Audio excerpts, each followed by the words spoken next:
আগুনের পাশে আমি বেলুনটাকে নিয়ে যাচ্ছি, দেখো বেলুনে আগুন লেগে গেল তবেও বেলুনটা ফাটলো না। বন্ধুরা আজকে একটা নতুন এক্সপেরিমেন্ট করতে যাচ্ছি। আমার হাতে দেখতে পাচ্ছ একটা বেলুন আছে। এই বেলুনটাকে আমি আগুনের পাশে নিয়ে যাব এবং দেখব যে এই বেলুনটা আগুনটাকে সহ্য করতে পারছে কিনা বা ফেটে যাচ্ছে কিনা। তো এখন আমার কাছে একটা ক্যান্ডেল আছে, ক্যান্ডেলটাকে আমি লাইটার দিয়ে জ্বালাবো। আমার সামনে একটা মোমবাতি আছে যেটাকে আমি জ্বালিয়েছি এবং এই জ্বালানো মোমবাতির কাছে আমি এই বেলুনটাকে নিয়ে যাব এবং দেখবো যে এই আগুনে এই বেলুনটা সহ্য করতে পারছে কিনা, যেখানে শুধু বাতাস আছে। তো এখন আমি এই আগুনের পাশে বেলুনটাকে নিয়ে যাচ্ছি, দেখো তোমরা ভালো করে দেখো, এখানে দেখো আগুনের পাশে আমি বেলুনটাকে নিয়ে যাচ্ছি, দেখো আগুনের পাশে আমি বেলুনটাকে নিয়ে যাচ্ছি, দেখো ফেটে গেল। দেখলে বেলুনটা আগুনের পাশে নিয়ে যেতেই, মানে পুরো নিয়ে যায়নি, একটু নিয়ে যেতেই বেলুনটাই ফেটে গেল। এখন আর একটা বেলুন নিয়ে এসেছি আমার হাতে, দেখতে পাচ্ছ। তো এই বেলুনটা আমি আগুনের কাছে নিয়ে যাব এবং এটা দেখবো যে এই বেলুনটা ফাটছে কিনা। তো এই বেলুনের মধ্যে এখন আছে জল, আগের বেলুনে শুধু বাতাস ছিল, এই বেলুনে আছে জল এবং বাতাস। তো জল যেহেতু একটু ভারী পদার্থ, ভারী তরল, সেই জন্য জলটা নিচে চলে এসেছে, দেখতে পাচ্ছ ভালো করে। তো জল আছে নিচে, তার উপরে আছে বাতাস।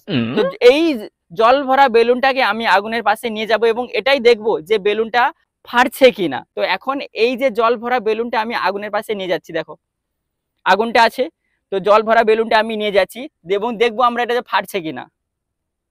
আগুনের পাশে বেলুনটাকে আমি নিয়ে যাচ্ছি, দেখো আস্তে আস্তে করে নিয়ে যাচ্ছি, ভালো করে দেখা ক্যামেরাম্যান, দেখতে পাচ্ছ তখন এতটাও ডিস্টেন্সে ছিল না, এখন আরো কাছে নিয়ে গেছি তবেও বেলুনটা ফাটছে না।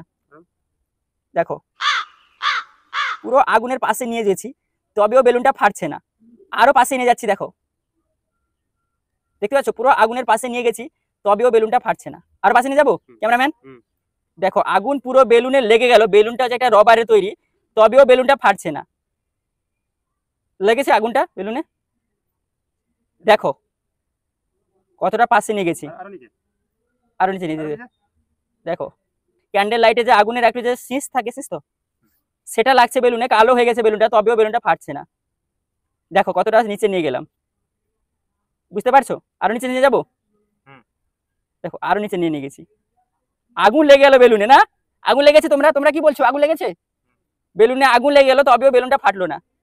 এর কারণটা তোমাদের বলবো লাস্টে। তো আরো নিচে নিয়ে যাচ্ছি,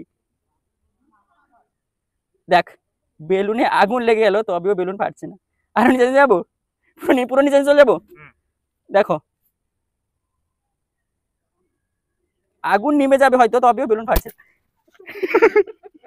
দেখো বন্ধুরা পুরো পাশে নিয়ে যেতে বেলুনটা ফাটলো, মানে বুঝতে পারছো কতটা সহনশীল ছিল এই বেলুনটা। বেলুনে জল ঢোকাতে কতটা নিচে নিয়ে যেতে বেলুনটা ফাটলো, বুঝতে পারছো? এবং সব থেকে বড় কথা হচ্ছে বন্ধুরা কতক্ষণ টাইমিংটা নিল, মানে দেখো বেলুনটা কালো হয়ে গেছে নিচে, দেখো এদিকে দেখো বেলুনটা কালো, মানে এই যে আগুনের যে শীষটা লেগে বেলুনটা কালো হয়ে গেছে, তবেও বেলুনটা ফাটছিল না। একদমই নিচে নিয়ে যেতে তারপরে গিয়ে বেলুনটা ফাটলো, মানে বেলুনের সহনশীলতা, আগুনটাকে শোষণ করার যে ক্ষমতা কতটা, বুঝতে পারছো? এর উপরে বন্ধুরা একটা সায়েন্স আছে, সায়েন্সটা আমি তোমাদের বলে দিই।